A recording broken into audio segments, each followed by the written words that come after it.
शंकरं शंकराचार्यं केशवं बादरायणं सूत्रभाष्यकृतो वन्दे भगवन्तौ पुनः पुनः। श्रुति स्मृति पुराणानाम्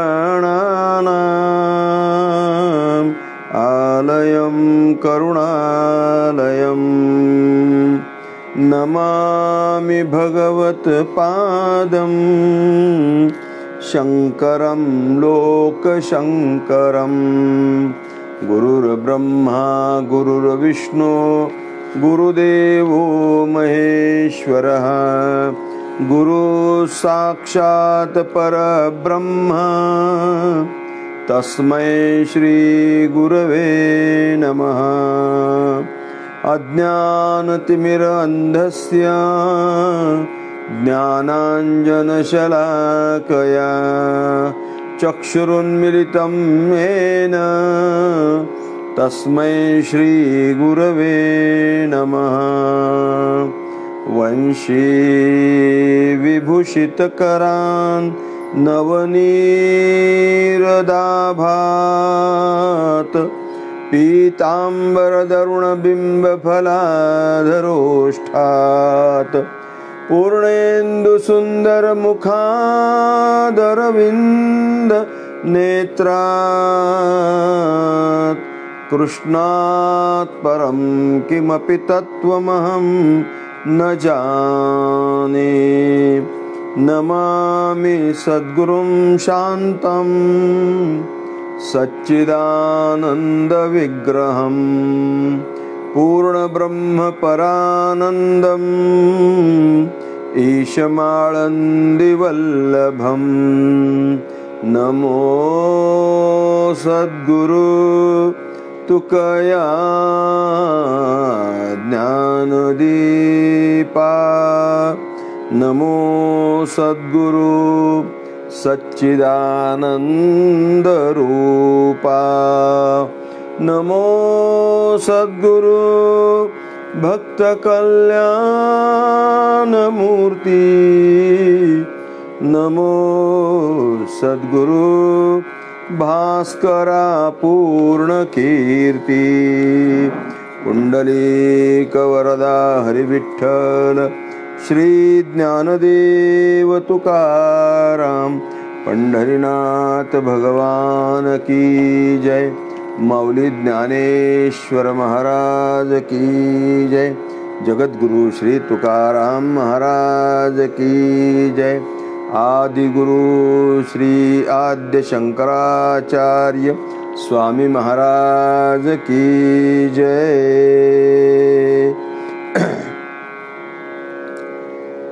तर मित्रांनो, गुरुकुलामध्ये राहून शिक्षण घेणाऱ्या विद्यार्थ्यांना ब्रह्मचारी त्यावेळेला म्हणत असत. आपण आपला जो विषय आहे सोमवारचा, आद्य शंकराचार्य स्वामी महाराज ज्यांचा अवतार 2500 वर्षापूर्वी झाला, त्या शंकराचार्य स्वामी महाराजांचं आपण चरित्र आणि तत्वज्ञान पाहत आहोत. आपण ते गरजेचं आहे. इतिहास जर आपल्याला कळाला नाही तर तो हिस्ट्री रिपीट्स अगेन इटसेल्फ असं म्हटलेलं आहे. इतिहास परत घडत असतो, याच्याकरता इतिहास माहीत असला पाहिजे.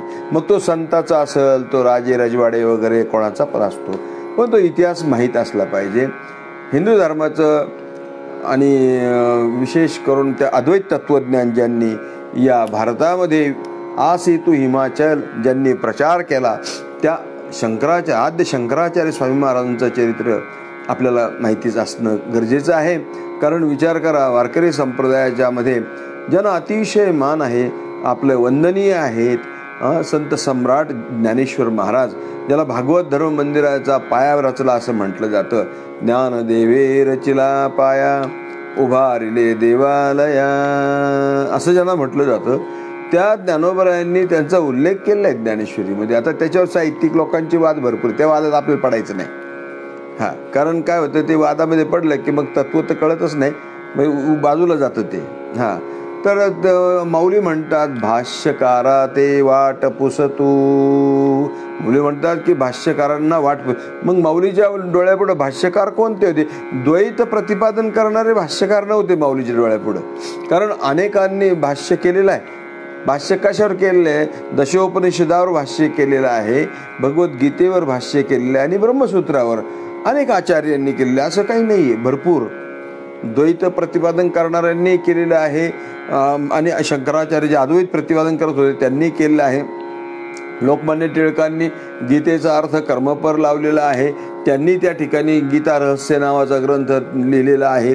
म्हणजे प्रत्येकाने आपापल्या पद्धतीने भगवद्गीतेवर भाष्य केलं. पण ज्ञानेश्वर महाराजांच्या डोळ्यापुढे जे होते ते आद्य शंकराचार्य होते, जे 2500 वर्षापूर्वी या देशामध्ये ते झालेले होते. मित्रांनो, तुम्हाला गंमत सांगतो की त्यावेळेला संस्कृत जी आहे ना ही म्हणजे बोली भाषाच असल्यासारखी होती. आपला भारत देश आता असा आहे की या ठिकाणी अनेक भाषा आहेत. ज्ञानेश्वर महाराजांनी वेगवेगळ्या भाषेमध्ये जसं म्हटलं की 56 भाषेचा केला असे विलास. ज्ञानेश्वरीमध्ये 56 प्रकारच्या भाषा आलेल्या आहेत. एवढे शब्द त्या ज्ञानेश्वरीमध्ये आले आहेत. आणि विशेष करून माऊलींचे काही अभंग, काही गवळणी जे आहेत ना, तर त्या आदिवासी भाषेमध्ये सुद्धा आहेत. इकडं जर तुम्ही या अकोला साईडला गेले, म्हणजे आमच्या अकोला म्हणजे नगर जिल्ह्यातला अकोला तालुका वगैरे हा जो परिसर, राजूर वगैरे त्या भागामध्ये गेले ना तुम्ही आणखीन, किंवा नाशिक वगैरे त्या भागामध्ये गेले तर बागलाणी नावाची एक भाषा आहे. आदिवासी समाजाची ती बागलाणी भाषा आहे. त्या बागलाणी भाषेमध्ये ज्ञानेश्वर महाराजांनी लिहिले. विशेष वाटलं मला की माऊलींनी इतका खोलवर किती प्रवास केला असेल. तुम्ही विचार करा, जर बागलाणी भाषेमध्ये माऊलींच्या अभंगन गवळणी आहेत तर मग माऊली तिकडे गेल्या कधी, हा विचार केला पाहिजे. एवढं सोपं नाही महाराज. म्हणजे त्यांनी माऊलींनी सुद्धा भारत भ्रमण केलेलं होतं. आदि गुरु म्हणजे आद्य शंकराचार्य स्वामी महाराज यांनी सुद्धा भारत भ्रमण केलं. महाराज एवढा मोठा प्रवास केला आणि अतिशय अल्प काळामध्ये त्यांनी सगळं करून टाकलं. 8व्या वर्षी ते चतुर्वेदी बनून गेले होते. सगळे शास्त्र त्यांचं होऊन गेलं होतं. मित्रांनो, तर असा जो महात्मा आहे त्या महात्म्याचं चरित्र आणि त्या महात्म्याने प्रतिपादन केलेलं अद्वैत तत्वज्ञान हे आपल्याला निश्चितपणे कळायला पाहिजे. तेव्हा मित्रांनो, त्यावेळेला जी पद्धत होती 2500 वर्षापूर्वी, विचार करा तुम्ही, आपल्या देशामध्ये नालंदा, तक्षशिला असे नावाचे मोठे मोठे विद्यापीठ होते आणि या विद्यापीठामध्ये जगामधले धर्मगुरू येऊन शिकून गेलेले आहेत. हे विशेष आहे. जगामधले धर्मगुरू. मग त्यावेळेला विशेष करून फिलॉसॉफी जी प्रसिद्ध होती तर ती ग्रीस देशामधली, म्हणजे भारतीय तत्वज्ञानाला जवळ असणारी फिलॉसॉफी जी आहे ती ग्रीस देशामधली आहे. अथेन्सा, स्पार्टा वगैरे जे देश आहेत त्यामध्ये शहरं आहेत मोठमोठी, तर त्या ठिकाणी असणारे जे काही मोठे मोठे तत्ववेत्ते होते, ॲरिस्टॉटल होता, सॉक्रेटिस होता, त्या ठिकाणी पायथागोरस वगैरे, ही सगळी मोठी मोठी मंडळी. विचार करा तुम्ही, जर समजा तुम्ही त्या ग्रीस देशामध्ये गेलात आणि त्या ठिकाणी गेल्यानंतर तुम्हाला तिथले लोक विचारतात पायथागोरस माहिती आहे का? नाही सांगतायत. मग त्यावेळेला आपल्याला वाटतं मग की पायथागोरस तुम्हाला माहीत नाही, मग तुमच्या जीवनाला काय अर्थ आहे? आमचं म्हणणं असं आहे की भारत देशामध्ये, महाराष्ट्रामध्ये जर कोणी आलं तर त्या महाराष्ट्रामध्ये आलेल्या माणसाला आपण विचारलं पाहिजे, तुम्हाला ज्ञानेश्वर महाराज माहिती आहेत का? तुकाराम महाराज माहिती आहेत का? आणि जर त्याला तुकोबाचा गाथा माहीत नसेल आणि ज्ञानेश्वरी माहीत नसेल तर त्या मनुष्याच्या जीवनाला अर्थ नाही. मित्रांनो, घरामध्ये ज्ञानेश्वरी गाथा आणि नाथरायांचा भागवत असलाच पाहिजे. नसेल तर ते मुलांना तुम्ही संस्कार काय देऊ शकणार? देऊ शकत नाहीत. आणि मग मात्र जो पश्चाताप येतो त्या पश्चातापाला तोड नाही राहत. वाईट, अतिशय वाईट होतं मित्रांनो. म्हणून पूर्वीची जी पद्धत होती, मी त्याच्यावर मला थोडंसं सांगायचं होतं की गुरुकुल पद्धती आपल्याकडे होती. गुरुकुल पद्धती होती आणि गुरुकुलामध्ये विद्यार्थी शिकायला जात होते. मित्रांनो, हे विशेष आहे. हजारो गुरुकुल या भारत देशामध्ये होते, हजारो. ते गुरुकुल आणि तेही त्या ठिकाणी ते जे गुरुकुल होते ना, ते तिथं ते रेसिडेन्शियल होते. म्हणजे तिथं ती मुलं राहत होती. 5व्या 6व्या वर्षी, साधारणपणे 7व्या ते 8व्या वर्षी त्या मुलांना गुरुकुलामध्ये नेऊन टाकत होते. तिथं ते गुरुकुलामध्ये घातलं की त्याने मग ते सगळं 12 वर्षी त्या ठिकाणी राहायचं. आणि 12 वर्षे त्यांनी गुरुकुलामध्ये राहून अभ्यास करायचा आणि त्या ठिकाणी मग वेदांगाचा अभ्यास असायचा, दर्शनशास्त्रांचा अभ्यास असायचा, काही त्या ठिकाणी इकॉनॉमिक्स, पॉलिटिक्स हे सगळं शिकवलं जायचं. आपल्याला भ्रमामध्ये ठेवतात हे लोक आणि सांगत नाहीत किंवा तिथं काय शिकवलं जात होतं. आपल्याला सतत शिकवलं जातं, नाही तिथं असं होतं, तिथं तसं नाही. बाबा, सगळं शिकवलं. आयुर्वेद शिकवलं जात होतं, धनुर्वेद शिकवलं जात होतं, लढाईचं कसं, लढाईची विद्या शिकवली जात होती. सर्व प्रकारचं ट्रेनिंग होतं मित्रांनो. हा, जो कोणी त्या गुरुकुलामध्ये जात होता ना, तर त्याला त्या ठिकाणी म्हणजे लढवय्या तो बनतही होता आणि तो तत्वज्ञानी पण बनत होता. हे सगळं असं सगळं या भारत देशामध्ये होतं मित्रांनो. नालंदा सारखं एवढं मोठं त्या ठिकाणी विद्यापीठ, महाराज काय सांगावं तुम्हाला, या मोगल मंडळींनी येऊन आणि त्या तुर्कस्तानातून तिकडून आलेल्या त्या राजे लोकांनी ते जाळून टाकलं मित्रांनो. 90 लाख ग्रंथ जाळले. विचार करा तुम्ही, आपलं किती नुकसान झालंय. 90 लाख म्हणतोय मी, हजार नाही.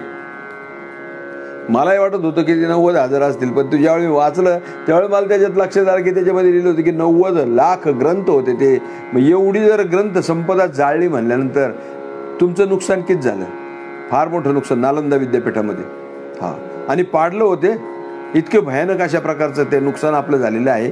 आणि ही विद्यापीठ, ह्युएन संघ वगैरे चीनचे सगळे तिथले लोक येऊन शिकून गेले मित्रांनो. जहाँ डाल डाल पर सोने की चिड़िया, हाँ, ही करती है बसेरा, वो भारत देश है मेरा. हे जे म्हणत होते ना, तर ते वेगळं होतं मित्रांनो. ते खरं होतं. ते खरं होतं.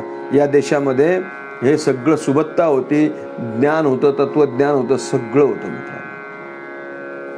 म्हणजे भारत देश हा कधीच मागासलेला नव्हता, हे लक्षात ठेवायचं. हे लोक म्हणतात बा नाही, ब्रिटिशांनी आले, त्यांनी शिक्षण पद्धती चालू केली. त्यांनी नाही मी म्हणत नाही, परंतु या देशात शिक्षण पद्धती नव्हतीच असं मात्र नाहीये. विचार करा तुम्ही, आपण वाचतो जनकाच्या दरबारामध्ये पूर्व पक्ष उत्तर पक्ष व्हायचं. तिथं विद्वान लोक यायचे आणि त्या विद्वान लोकांच्या चर्चा व्हायच्या. त्या चर्चेमध्ये पूर्व पक्ष उत्तर पक्ष चालायचा. बरं, असं काही नाही की नुसतं पुरुष बोलत होत्या, स्त्रिया सुद्धा त्यांना क्रॉस करत होत्या. गार्गी मैत्री सारख्या स्त्रिया होत्या. महाराज याज्ञवल्क्यांना त्या गार्गीनी क्रॉस केलं होतं. मग विचार करा ना तुम्ही, असं कसं म्हणताय? तुम्ही करत नाहीत, आज तुम्ही तुमचा इतिहास बघत नाहीत. हे आपला फार मोठा दोष आहे मित्रांनो. तेव्हा गुरुकुलामध्ये शंकराचार्य स्वामी महाराजांना त्या ठिकाणी वडिलांनी 5व्याच वर्षी घातलं होतं. हां, आणि विद्यार्थ्यांना त्यावेळेला मग जो गुरुकुलामध्ये राहून शिक्षण घेणारा जो विद्यार्थी, त्या विद्यार्थ्याला ब्रह्मचारी म्हणायचे. तो ब्रह्मचारी अवस्थेमध्ये त्याला काही नियम पाळून राहावं लागायचं. नियम राहायचे, काही नियम कठोर असायचे. तुकाराम महाराजांनी पण लिहून ठेवले की ब्रह्मचारी धर्म घोकावे अक्षर. हा, ब्रह्मचार्याने काय केलं पाहिजे? अक्षर घोकलं पाहिजे, म्हणजे पाठांतर वगैरे केलं पाहिजे. ब्रह्मचर्याकरता उपवास तापास असे व्रत सांगितलेले नाहीत मित्रांनो. दुसऱ्या एक त्याच्या त्या ठिकाणी त्यांनी ब्रह्मचर्याचं पालन केलंच पाहिजे, पण त्याने गुरुसेवा केली पाहिजे. आणि तिसरी गोष्ट म्हणजे त्यांनी मधुकरी मागितली पाहिजे. मधुकरी मागितले तर काय होतं माहितीये का? एक तर पहिली गोष्ट, ज्याच्या दारात उभं राहतो ना आपण, तो आपल्याकडे कधी कधी उपेक्षेने पण पाहत असतो. त्यावेळेला तुमचा अहंकार निघून जात असतो मित्रांनो. मधुकरी सगळ्यात भिक्षांनी पवित्र अन्न सांगितले. हा, ओम भवती भिक्षांदे तुम्ही म्हटलात की आतल्या, आणि आपल्याकडे ते संस्कार आहेत की दारावरती आलेला जो कोणी असेल, कुणी असो, तो निर्मुखी नाही गेला पाहिजे. त्याला त्याच्या मुखामध्ये 2 घास तरी पडले पाहिजेत. तो रिकामा नाही गेला पाहिजे. ही भारतीय संस्कृती आहे. अतिथी देवो भव असं वेद सांगतो महाराज. हा, वेद सांगतो अतिथी देवो भव. अतिथीला देव म्हणून मान, हा, अतिथी देवाप्रमाणे म्हणून मान. आणि तो तसा गेला नाही पाहिजे मित्रांनो. म्हणून की त्या ठिकाणी गुरुकुलामध्ये आणि सर्व समानता असायची, असं काही नाही. दरिद्री कुटुंबातला जरी असला तरी तोही त्या ठिकाणी मधुकरीच मागणार. आणि राजाचा मुलगा, राजपुत्र जरी त्या गुरुकुलामध्ये असला तर त्याला सुद्धा मधुकरी मागावं लागत होती. म्हणजे असं काही नाही की बा हा शेठजी भटजीचा मुलगा आहे, फार मोठा वरून आलेला आहे, मंत्र्याचा पोरगा आहे, चेअरमनचा आहे, याला जरा वेगळी ट्रीटमेंट द्या, त्याला वेगळं, असं नव्हतं. सारखी ट्रीटमेंट होती आणि सारखं त्यांना वागावं लागत होतं. राजाचा राजपुत्र जरी असला तर त्याला गुरुकुलामध्ये सेवाच करावं लागत होती आणि त्याला त्या ठिकाणी मधुकरी मागावं लागत होती. विचार करा तुम्ही, सांदीपनी ऋषींच्या आश्रमामध्ये भगवान श्रीकृष्ण, सुदामा, बलराम दादा ही सगळी मंडळी होती. तुम्ही मला सांगा की त्या गुरुमातेला त्यांनी विचारलं, भगवंताने, कृष्णाने, की देवा आपलं आई, आम्हाला भूक लागली. आई म्हणल्या थोड्या वेळ स्वयंपाक करते, परंतु आता ना लाकडं नाहीत म्हणले. लाकडं आणाले. तिघं पण गेले होते. पावसामध्ये वाळलेले लाकडं शोधावं लागत होते. मग बलराम दादा, भगवान श्रीकृष्ण आणि सुदामा हे तिघही विद्यार्थी दशेमध्ये होते. आता विचार करा तुम्ही. आता समजा भगवान तर त्या ठिकाणी राजपुत्र आहे सगळे, परंतु नाही मित्रांनो, त्यांनी पण सेवा केली. ते करावं लागतं, ही भारतीय संस्कृती आहे. आणि अशा त्या पद्धतीतून त्या गुरुकुलामधून जो मुलगा तयार होत होता त्याला काय महाराज, त्याचं जीवन कसं तयार होत होतं मित्रांनो. तो तशीच अवस्था शंकराचार्यांची झाली.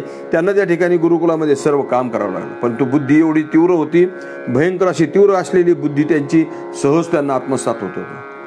हा 8व्या वर्षापर्यंत ते चतुर्वेदी आणि षडशास्त्र संपन्न होऊन गेले होते. त्यांचं 8व्या वर्षामध्ये सगळं शिक्षण संपलं होतं.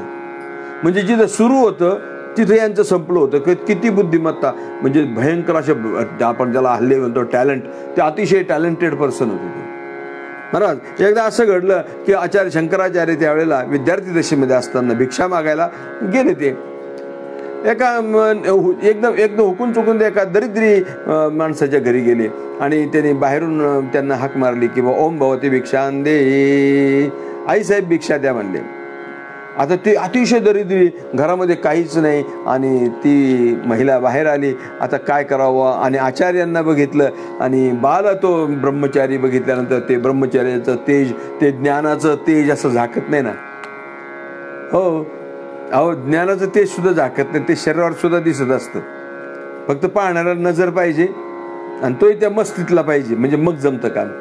हा नुसतंच आपला पाठपाठांतर करून आला म्हणजे त्याचं नाही चालत. तर बघा ते म्हणजे असे गोड शब्द की आईसाहेब आई भिक्षा द्या म्हणून असे गोड शब्द ऐकले. ती बाई बाहेर आली आणि तिने बघितलं आणि तिने विचार केला की तिला सात्विक आनंद झाला. तिला आतमध्ये गेली, ती भिक्षा आणण्याकरता, तर घरात काहीच नव्हतं. घरामध्ये म्हणजे पीठ नाही, काही नाही. आता काय करावं, ह्या बालब्रह्मचार्याला काय द्यावं म्हणून बिचारीला प्रश्न पडला. तर एक आवळा होता ना, तो आवळा घेतला आणि बाहेर आली. आचार्य यांच्या त्या झोळीमध्ये आवळा टाकला. आचार्यांनी बघितला आवळा. मित्रांनो, थोडी बुद्धिमत्ता असली तर सगळी परिस्थिती कळते. घराची कळा अंगण सांगता असं म्हणतात. ते आवळा टाकलेलं बघितल्यावर शंकराचार्यांच्या लक्षात आलं की अरे यांची जरा गरिबी आहे बरं का, ह्यांच्या इथं दारिद्र्य दिसतंय, घरात काहीच नाही. महाराज साक्षात शंकराचा अवतार होता. त्या बाईचं घर त्यांनी सगळं आवळ्यांनी, सोन्याच्या आवळ्यांनी भरलं.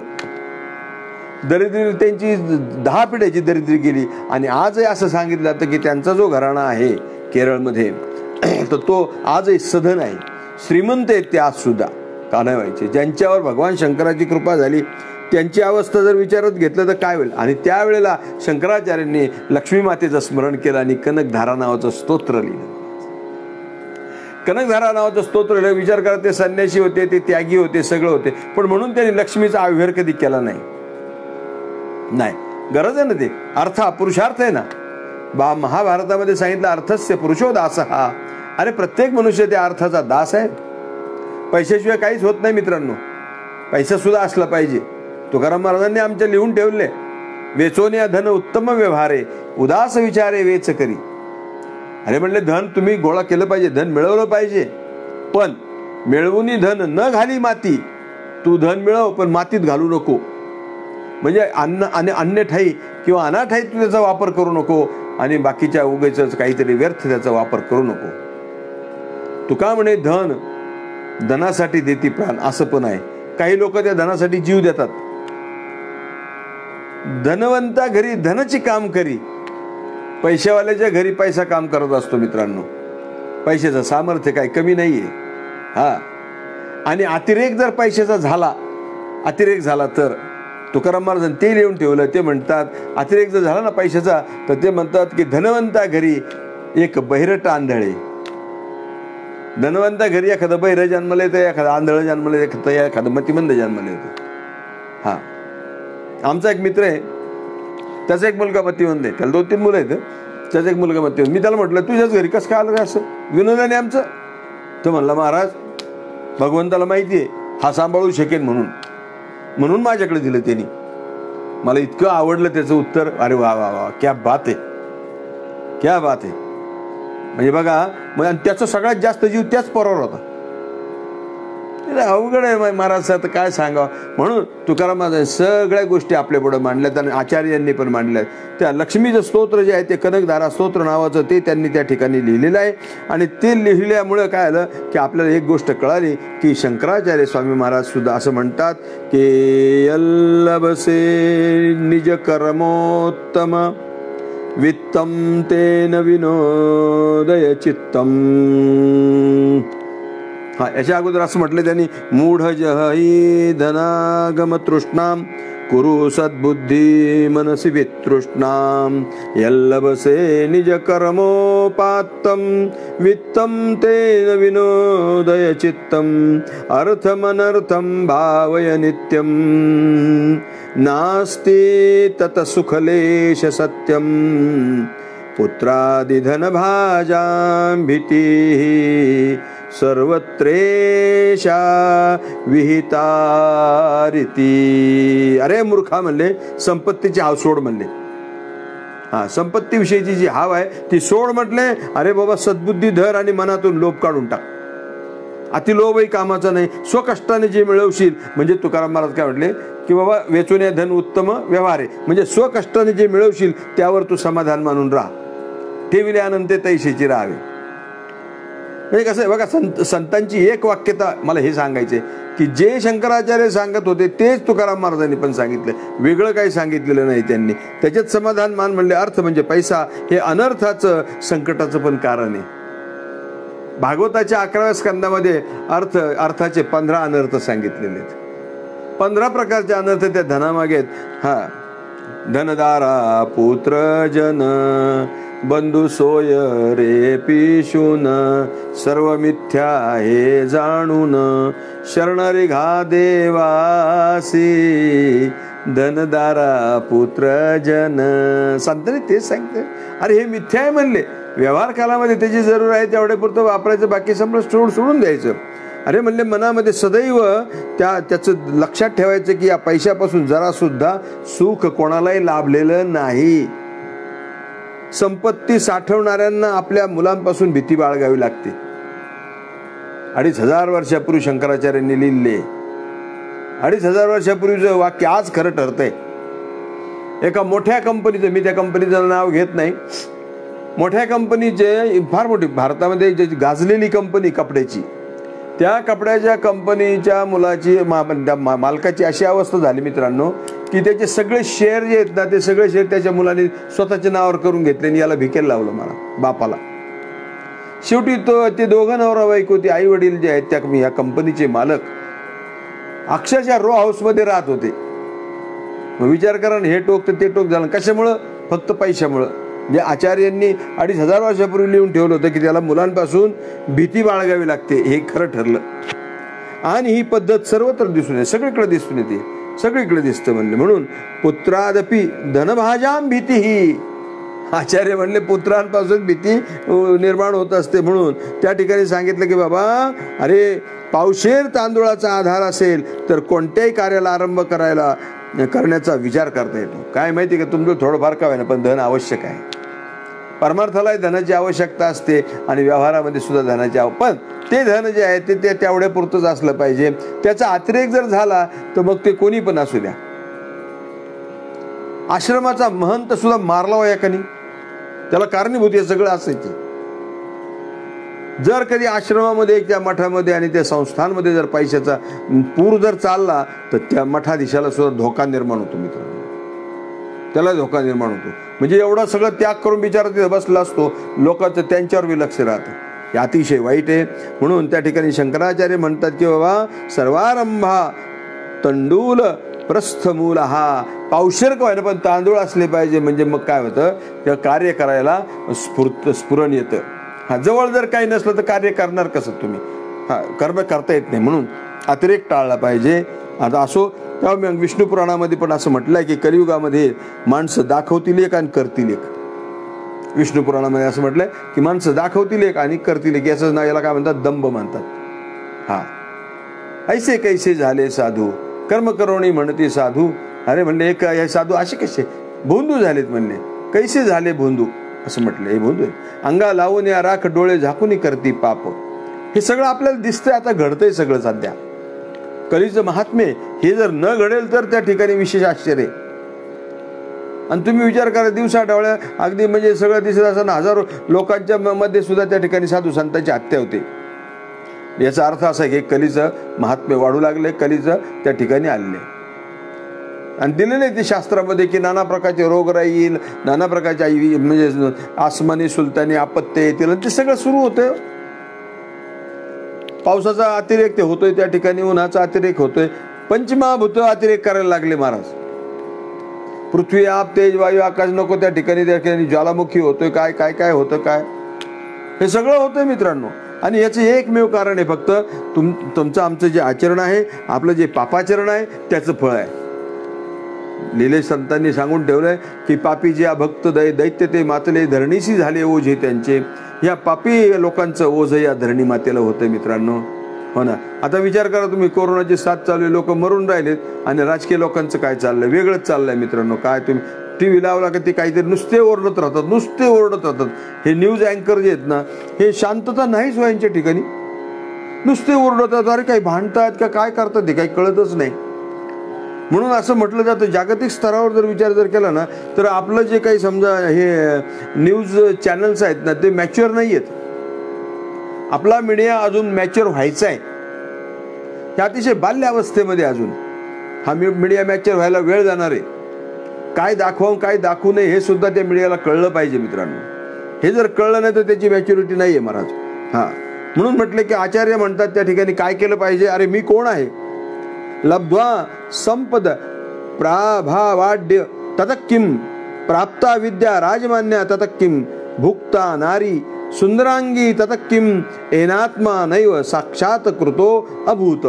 ते म्हणतात मी कोण आहे हे जर तुला कळलं नाही, हे आत्मज्ञान ज्याने करून घेतलं नाही आणि त्याने अफाट संपत्ती मिळेल तर काय उपयोग आहे त्याचा, काहीच उपयोग नाही. तुमच्यावर अफाट संपत्ती आहे मित्रांनो, पण तुम्हाला जर मी कोण हे कळलेलं नसेल ना, तर तो अत्यंत दरिद्री माणूस येतो. आणि अशा व्यक्तीची तुम्ही भेट घ्या त्याच्या अंतकाळ जवळ आल्यानंतर, महाराज त्याच्यासारखा पश्चाताप कोणाला झालेला नसतो. हा, मला 2-3 गाठी पडलेल्या आहेत तशा लोकांच्या, फार पश्चाताप होतो. एवढा मोठा पैसा पाणी सगळं जवळ असतं, परंतु अंगामध्ये नाना प्रकारच्या रोगांनी घर केलेलं असतं मित्रांनो. खाता येत नाही, पिता येत नाही, काही नाही, काही वेगवेगळ्या आपत्ती असतात, सगळं असतं. आणि अशा वेळेला सुद्धा त्या संपत्ती समोर दिसत असून त्याचा उपभोग होत नाही. आचार्य म्हणतात किंवा राजदरबारी मान्यता मिळवून देणारी विद्या जरी तुम्हाला मिळाली तरी काय उपयोग आहे. समजा तुम्ही आता होतं ना कधी कधी असे हे राजकीय लोक जे आहेत ना, यांना महाराज मंडळी पाळायची असतात प्रतिष्ठेसाठी. मग त्यांच्याकडे जरी तुम्हाला मान असला, पान असला, अगदी तुम्हाला त्यांनी आदराने तुम्हाला त्या ठिकाणी वागवीत जरी असले, पण जर तुम्हाला जर ते ज्ञान नसेल तर त्याचा काही सुद्धा उपयोग होत नाही. पुढे आचार्य म्हणतात की बाबा सुंदर स्त्रीचा उपभोग घेतला तर त्याचं काय फलित आहे. तुम्हाला जरी एखादी तुमची पत्नी सुंदर असेल, अतिशय सुंदर, काय उपयोग आहे त्याचा. भोगानं भुक्ता वयमे भुक्ता असं त्या ठिकाणी भरतृहरी शतकामध्ये म्हटलं की भोगाला आम्ही भोगलं नाही, भोगानीच आम्हाला भोगले. आम्हाला वाटतं की आम्ही गुलाबजाम खाल्ले म्हणून. अरे नाही, त्या गुलाबजामनीच तुम्हाला खाल्ले, डायबिटीज झाला. काय करणार तुम्ही. आत्मसाक्षात्काराचे परमध्येय ज्याच्यामध्ये नाही, त्या आनंदाची आणि कर्तृत्वाची किंमत शून्य आहे. ज्याच्यामध्ये आत्मज्ञान नाही, त्याची किंमत कशी, ती शून्य. त्या कर्तृत्वाची काही उपयोग नाही होत. म्हणले गुरुकुलामधलं अध्ययन शंकराचार्यांनी त्या ठिकाणी त्यांचं सुंदर अगदी खरं तर ते एक उपचार होता, नाहीतर त्यांना अगोदरच होतं सगळं. उपजतेनी प्रसंगे स्त्री द्याशी शिवणे अंगे, तेथून पुढे आगवे सोवळे की जे त्यांचं ब्रह्मचर्य गर्भातूनच होतं मित्रांनो. अशा उपजताच ज्ञानी हे वर्म जाणून आले लोटांगणी चांगदेव, या प्रकारे ते उपजताच ज्ञानी होते. त्यांना ज्ञान आणून घ्या, पण एक परंपरा पाळायची, उपचार पाळायचा, आचार त्या ठिकाणी श्रेष्ठाचार ज्याला म्हणतो आपण, शिष्टाचार ज्याला म्हणतो, ते पाळायचा. म्हणून त्यांना गुरुकुलामध्ये जावं लागलं. आणि गुरुकुलामध्ये शिकायचं असे त्यांचं काही राहिलंच नाही. गुरुकुलामध्ये सर्व विद्या पारंगत ते झाले होते महाराज. आणि यांची कीर्ती, शंकराचार्यांची कीर्ती सगळीकडे पसरली होती त्यावेळेला. सगळीकडे ती कीर्ती पसरली होती. त्या केरळच्या त्या ठिकाणी तिथला जो राजा होता केरळचा, त्याचं नाव होतं राजशेखर. हाही मनुष्य हुशार होता. पूर्वीचे राजे सुद्धा हुशार होते, तुम्हाला सांगतो. आता काय झालं माहिती आहे का, ह्या पुढे हुशार नाहीत, त्यांचे पिये हुशार आहेत. त्यांना काही जर आडलं तर त्यांच्या पियेला त्यांना विचारावं लागते, काय रे बाई जी आर काय म्हणतो, याला समजत नाही त्याच्यातलं.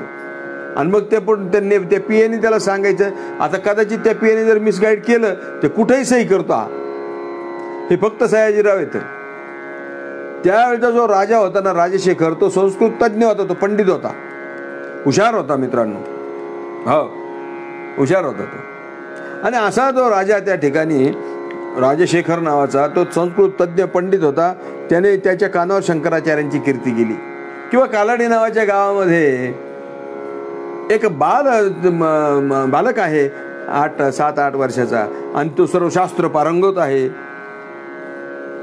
परिस्थिती त्यांची गरिबीची आहे, कारण वडील गेलेच होते, वडील नव्हते. पण आईचा जीव अत्यंत होता. अरे मात्रा समानम न शरीर पोषणम, आईसारखं शरीर कोणी पोसू शकत नाही, हा सिद्धांत आहे. पण आईने त्यांना खूप सांभाळलं, प्रेमाने भक्कमपणे माग उभी राहिली, त्यांना प्रोत्साहन दिलं. मित्रांनो, शिकण्याबद्दल त्याच्याबद्दल प्रोत्साहन देत राहिली आई त्यांना. राजशेखरच्या कानावर गेलं. राजशेखरने विचार केला की आता गेलं पाहिजे आणि अशा विद्वान, अशा महात्म्याची त्या ठिकाणी कदर आपण केली पाहिजे. आणि महाराज राजशेखरने शंकराचार्यांना पालखी पाठवली, हत्ती पाठवले, घोडे पाठवले, नोकर चाकर पाठवलं, सोनं नाणं मोती वगैरे असे हिरे वगैरे असं सगळं भरपूर पाठवलं की यांना काय अडचण गेली नाही पाहिजे. पालखी का पाठवली तर यांना कुठं कार्यक्रमाला जायचं असलं तर ते पालखीत जातील. महाराज 2500 वर्षापूर्वीची घटना आहे आणि याच घटनेचं रिपिटेशन परत कधी झालं? 350 वर्षापूर्वी तुकाराम महाराजांच्या काळात झालं. महाराज ह्या दोन घटना, ही घटना जेव्हा मी वाचली ना त्यावेळी माझ्या डोळ्यापुढं एक ही घटना आली की नाही, छत्रपती शिवरायांच्या कानावर गेले की नाही, आपल्या देहूमध्ये, पुणेच्या जिल्ह्यामध्ये त्या ठिकाणी देहू नावाचं गाव आहे आणि देहूमध्ये तुकाराम महाराज येतं. जिजाऊ साहेबांनी त्यांना तुकाराम महाराजांच्या कीर्तनाला नेऊन बसवलेलंच होतं पूर्वी. हे सगळं त्यांच्या लक्षात आलं आणि छत्रपतींना वाटलं की नाही गणे, आपण तुकाराम महाराजांची व्यवस्था केली पाहिजे. म्हणून छत्रपतींनी तुकाराम महाराजांना काय केलं तर पालखी पाठवली, हत्ती घोडे, आबदागिऱ्या, चोपदार, भालदार, भरपूर असं सोनं नाणं, असं किलोनी सोनं, असं तोळ्यात बी नाही, ग्रॅममध्ये नाही. आपल्याला कोणी द्यायचं देतच नाही मुळतं खरं म्हणजे, पण दिलं कदाचित तर ग्रॅममध्ये, किंवा आपण जरी द्यायचं म्हणलं तर ग्रॅममध्ये देऊ. त्यांनी छत्रपतींनी किलोनी सोनं दिलं तर तुकाराम महाराजांना. तुकाराम महाराजांनी छत्रपतींना सांगितलं की महाराज, वृद्धी सिद्धीदारी अंगण झाडी ती, आम्हाला याची गरज नाहीये, काय दिला ठेवा, आम्हा विठ्ठलची व्हावा. आम्ही तेने सुखी म्हणा विठ्ठल विठ्ठल मुखी, कंठी मिरवा तुळशी, व्रत करा एकादशी. हे करा म्हणले तुम्ही. तुका म्हणे मज हे असं, बाकी काही नको म्हणले. मला माझी अपेक्षा एकच आहे की तुम्ही काय करा म्हणले, तुम्ही वारकरी व्हा, तुम्ही पांडुरंगाचं स्मरण करा आणि तुमच्या वाट्याला जे कर्म आलेले ना ते कर्म तुम्ही करा. आमच्या इकडे डोकं लावूच नका. तुम्ही तुमचं तिकडे सांभाळा, कारण तुम्हाला राजकारण करायचंय, तुम्हाला प्रजेचं पालन करायचंय, तुम्ही त्या पद्धतीने ते करा. आणि तुम्हाला काही कमी पडलं तर आम्ही देऊ. महाराजांनी त्या भंडारा डोंगराकडे असं बोट केलं, ते भंडारा डोंगर सगळा सोन्याच्या दिसायला लागला शिवाजी महाराजांना. हे बघ म्हणले, तुलाच काय पाहिजे असलं तिथून घेऊन जा, माझ्याकडे काहीच कमी नाही. छत्रपतींनी महाराज त्यांना नमस्कार केला आणि सांगितलं की महाराज हे जे पाठवलं होतं तुमच्या सोयीसाठी पाठवलं होतं. महाराज म्हणले नाही, मला नकोय. भजनी विक्षेप तेची पै मरण, हे भजनामध्ये विक्षेप आहे. महाराज एवढी निस्पृहता नाही आठवून दिसू शकत कोणाच ठिकाणी, सोपं काम नाहीये. ही निस्पृहता फक्त तुकाराम महाराजांच्या ठिकाणी होती. महाराजांनी छत्रपतींसारख्या राजाला सांगितलं, तुका म्हणे धन आम्हा गोमांसा समान, हे धन म्हणजे आम्हाला गोमांसाप्रमाणे आहे म्हणले, आम्हाला नकोय म्हणले. रिटर्न केलं महाराज. 350 वर्षापूर्वीची गोष्ट. आणि 2500 वर्षापूर्वी राजशेखरच्या त्या राजाने आचार्यांना त्या ठिकाणी धन द्रव्य वगैरे, हे पालखी वगैरे सगळं वैभव पाठवलं. शंकराचार्य त्या ठिकाणी त्यांनी त्या सगळं परत पाठवलं आणि सांगितलं की मला हे काहीच नको राजा. तो राजा त्यांना भेटायला आला. राजाने सांगितलं की म्हणलं महाराज तुम्हाला याची आवश्यकता आहे, तुम्हाला भरपूर फिरायचंय, तुमच्या कामाला हे येईल म्हणून मी दिलेलं आहे. शंकराचार्य म्हणले मला हे नकोय, मला याची अपेक्षा नाहीये आणि मी काय करू धन घेऊन. एक तर त्यांना त्यागच करायचा होता, त्यांना संन्यास घ्यायचा होता. मला हे नकोय म्हणले. राजाने नमस्कार केला, सांगितलं जशी तुमची इच्छा, तुम्ही जसं सांगाल तसं, पण तुम्ही जर स्वीकार केला असता तर मला बरं वाटलं असतं. कारण माझ्या राज्यामधला एवढा मोठा विद्वान आणि ज्ञानी महात्मा, त्याच्या पायाजवळ मला थोडंफार काहीतरी सेवा करता आली असं मला समाधान वाटलं असतं. शंकराचार्यांनी त्याच्या समाधानाकरता घेतलं आणि एका मंदिराला ते सगळं धन देऊन टाकलं आणि त्या मंदिराचा जीर्णोद्धार केला महाराज. महात्म्यांच्या गोष्टीच अलौकिक आहे. ते हे गोष्टी रम्य अमृतधारा धर्म्य ऐकोनी प्रतिदी गम्य करीती जे, ह्या महात्म्यांच्या गोष्टी ह्या अशा अलौकिक आहेत महाराज, फार अलौकिक आहेत. हां महाराज, त्या राजाला मुलगा नव्हता आणि त्यांनी विनंती केली की महाराज मला आशीर्वाद द्या. शंकराचार्यांनी त्याला वर देऊन टाकला, त्याला मुलगा झाला, त्याचं खूप चांगलं झालं महाराज. आचार्यांची आई जी होती ती थकलेली होती महाराज, आर्यंबा त्यांचं नाव, ते थकलेल्या होत्या. दररोज त्या ठिकाणी स्नानाला नदीवर जायचे महाराज.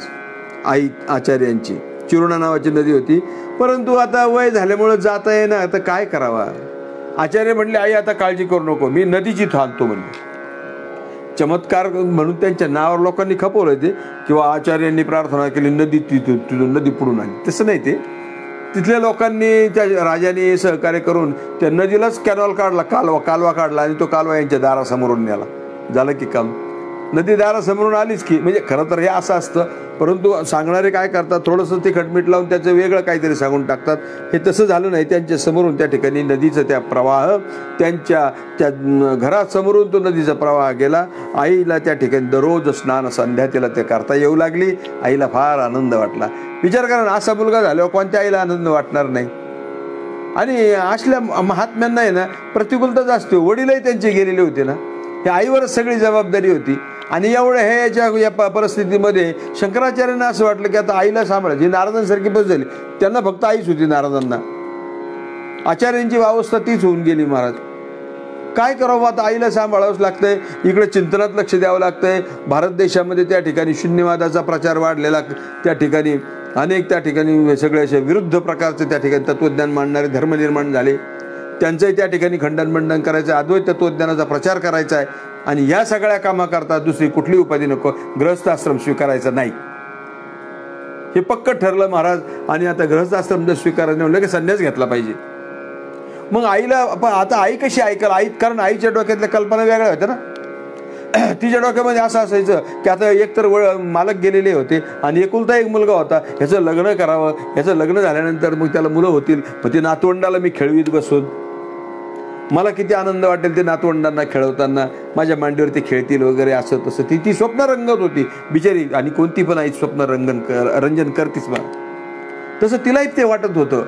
परंतु शंकराचार्यांनी हळूहळू आईला सांगायला सुरुवात केली, आई आपला धर्म कसा आहे, आपलं तत्वज्ञान कसं आहे, इथं वातावरण किती दूषित झालेलं आहे, त्याकरता कोणीतरी हे केलं पाहिजे, कोणाला तरी तो त्याग केला पाहिजे. आणि हे माझ्यावर जबाबदारी आहे. कारण मी तेवढ्या करता चाललोय. कारण आईने ज्या वेळेला प्रार्थना केली होती त्या देवीची, त्यावेळेला तिला त्याने सांगितलं होतं तुला मुलगा होईल, पण जर तो मुलगा तुला दीर्घायुष्य पाहिजे असेल तर तो बुद्धिमान नसेल. आणि जर तुला मुलगा जर पाहिजे असेल आणि तो बुद्धिमान जर पाहिजे असेल तर तो अल्पायुष्य होईल. सांग तुला कोणता मुलगा पाहिजे. यांनी ठरवलं की ठीक आहे, तो अल्पायुष्य असलाच चालेल, पण तो बुद्धिमान असला पाहिजे. काय करावं त्या दीर्घायुष्याला. हे वडाचं झाड सगळ्यात मोठं असतं, ते दीर्घायुष्य असतं, पण त्याचा काय उपयोग होतं का. सावली जर सोडली तर फक्त एवढे फळं येतात. त्याला आंब्याला एकाच सीझनमध्ये फळं येतात, परंतु मित्रांनो काय तो वेगळाच तो आनंद आहे. तसं आहे शंकराचार्यांचं आयुष्य कमी होतं, म्हणून त्यांना कमी आयुष्यामध्ये वेळ कमी आहे, कमी वेळेमध्ये सगळं करायचं होतं, त्यांना माहिती होतं. म्हणून आईला त्यांनी हळूहळू ते म्हणजे तिला बरोबर तिची मनस्थिती तयार करण्याचा प्रयत्न सुरू केला.